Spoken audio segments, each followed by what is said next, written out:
Praise the Lord. 30 కీర్తన 11వ వచనం.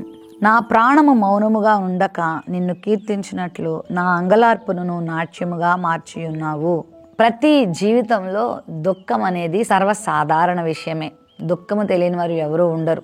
అసలు మానవ జీవితం ప్రారంభించబడ్డమే ఏడుపుతో. ఆ పుట్టగానే ఏడుస్తూనే మనం వస్తాం. ఈ లోకాన్ని విడిచిపెట్టినప్పుడు అందరినీ ఏడిపించి వెళ్ళిపోతాం. అయితే లోకంలో జీవిస్తున్నప్పుడు ఆయా రకాల దుఃఖకరమైన పరిస్థితులు మన జీవితాన్ని తల్లడింపచేస్తూ ఉంటాయి. కొన్నిసార్లు మన స్వయంకృత అపరాధాన్ని బట్టి కన్నీటిని తెచ్చుకుంటాం. కొన్నిసార్లు అనవసరమైన కారణాలను బట్టి దుఃఖాన్ని తెచ్చుకుంటాం. కొన్నిసార్లు నిజంగానే జీవితం అతలాకుతలమై మరి ఘోరమైన దెబ్బలు తిన్నప్పుడు కూడా దుఃఖము ప్రవహిస్తూ ఉంటుంది. అయితే ప్రభువు తన బిడ్డలకి ఇచ్చేటువంటి గొప్ప వాగ్దానంలో ఒక వాగ్దానం ఏంటంటే, మీ దుఃఖ దినములు సమాప్తమగును అనే ఒక గొప్ప వాగ్దానాన్ని ఇచ్చాడు. ఈ ఉదయకాల సమయంలో నీ జీవితం కూడా దుఃఖభరితంగా, అంగలార్పుతో, బాధతో, రోదనముతో, కన్నీటితో కొనసాగుతూ ఉంటే, ఈ నూతన సంవత్సరంలో ప్రభు ఇస్తున్న వాగ్దానం ఏంటంటే, మన అంగలార్పును ఆయన నాట్యముగా మార్చేవాడు.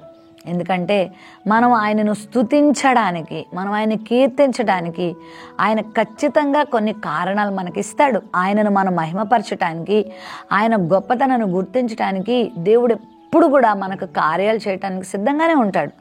మరి ఉదయకాల సమయంలో గత సంవత్సరం అంతా కన్నీటితోనే గడిపానమ్మా, ఏమాత్రం కూడా నాకు ఆనందం లేదు, సంతోషం లేదు. మరి నా జీవితంలో కుటుంబ విషయంలో కానీ, భర్త విషయంలో కానీ, పిల్లల విషయంలో కానీ, భార్య విషయంలో కానీ, ఆర్థిక విషయాలను బట్టి కానీ, అనారోగ్యాలను బట్టి కానీ మరి చాలా దుఃఖ సమయాలు నా జీవితంలో గడిపాను అని ఒకవేళ నువ్వు వాపోతున్నవేమో, కృంగిపోయి ఉన్నవేమో, ఇదిగో ఈ వాగ్దానం నీ కోసమే. ఇదిగో ఈ సంవత్సరంలో దేవుడు నీ అంగలార్పును నాట్యంగా మార్చబోతున్నాడు. ప్రభు నిన్ను నాట్యమాడే స్థితిలోనికి, అంటే ఆనందించే స్థితిలోనికి, క్రొవ్విన దొడవలే గంతులు వేసే స్థితిలోనికి, సంతోషం సమాధానంలోనికి దేవుడిని తీసుకొస్తున్నాడు. అంటే ఆయన నీ స్థితిని బాగు చేస్తున్నాడు అని దాని అర్థం. నమ్ము. ఈ ఉదయకాల సమయంలో ఈ వాగ్దానం నీ సొంతం చేసుకో.